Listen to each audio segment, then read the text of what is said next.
கைலாஷ் வந்து நாளுக்கு நாள் வந்து ரொம்ப ஓவராக போயிட்டுருக்காரு. அங்கே இருக்க லேடீஸ் கிட்ட ரொம்ப மோசமாக நடந்துக்கிறதும், அதே டைமில் வந்து இங்கே இருக்கிறது எல்லாத்தையுமே வந்து காப்பி எடுத்து யாருக்கோ வந்து அமுச்சு விட்றதையும் வந்து வேதா வந்து கவனிச்சிடுறாங்க. அதனால் வந்து இதுக்கப்புறமா வந்து கைலாஷை பற்றின உண்மைகளை வந்து நம்ம சொல்லாமல் இருந்தால் வேலைக்காகாது. கண்டிப்பாக விக்ரம் கிட்ட சொல்லியே ஆகணும்னு சொல்லிட்டு வேதா வந்து முடிவெடுக்கிறாங்க. வீட்டில் யார்கிட்டயும் சொல்லாமா அப்படின்னு சொல்லிட்டு யோசிக்கிறாங்க. இல்லை வேறு யார்கிட்டயே சொன்னால் இது வேறு மாதிரி பிரச்சனை ஏற்படுத்தும். அதனால் டைரெக்டாக நம்ம விக்ரம் கிட்டே சொல்லிடலாம் அப்படின்னு சொல்லிட்டு முடிவெடுக்கிறாங்க. இந்த சூழ்நிலையில் இங்கே வேதா கிட்ட வந்து என்ன பண்ணுறாரு, கைலாஷ் வந்து பேசுகிறாரு.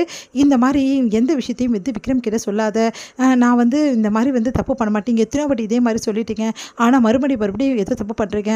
ஆனால் ஒரு விஷயம் மட்டும் உண்மை, நீங்கள் யாருக்கோ வந்து விக்ரமோட சீக்ரெட்ஸ் எல்லாமே சொல்கிறீங்க, அது யாருன்னு என்கிட்ட சொல்லலைன்னா நான் அதுக்கப்புறம் எல்லா விஷயத்தையும் விக்ரம் கிட்ட சொல்லிவிடுவேன் அப்படின்னோடனே, யாருமே இல்லையே, நான் எந்த சீக்ரெட்ஸ் சொன்னேன் அப்படின்னு நம்மளாம் சொல்லிட்டு இருக்காங்க.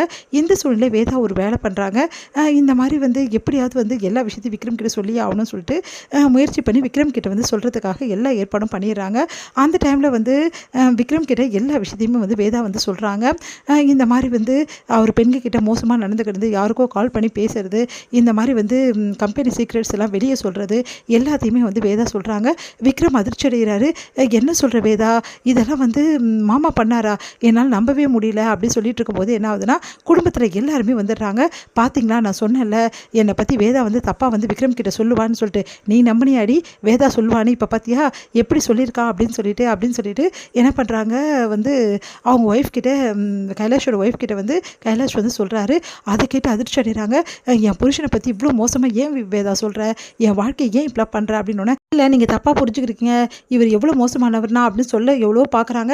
எல்லாருக்கிட்டையுமே சொல்லி பார்க்குறாங்க. யாருமே புரிஞ்சுக்காம வேதா வந்து திட்டுறாங்க. அதனால் வேதா வந்து செமையாக டென்ஷன் ஆகிறாங்க. விக்ரமும் புரிஞ்சுக்க மாட்டேங்கிறாரு, யாருமே புரிஞ்சுக்க மாட்டாங்க. நாங்கள் இல்லவே இல்லை, நான் முதல்ல போகிறேன் அப்படின்னு சொல்லிட்டு கோச்சின்னு வந்து அவங்க அம்மா வீட்டுக்கு வேதா போயிடுறாங்க. அவங்க அம்மா வந்து நீ கவலைப்படாதமான்னு சொல்லிட்டு ஆறுதல் சொல்கிறாங்க. இங்கே விக்ரம் வந்து யோசிக்கிறாரு, வேதா வந்து எப்பவுமே உண்மை பேசுகிறவ, அவள் வந்து போய் பேச சான்ஸே இல்லை, இவர் ஏதோ பண்ணியிருக்காரு, ஆனால் என்ன பண்ணார் அப்படின்னு சொல்லிட்டு கண்டுபிடிக்கணும் அப்படின்னு சொல்லிட்டு கைலாஷை பற்றி எல்லா டீட்டெயிலுமே வந்து விசாரிக்கிறாரு.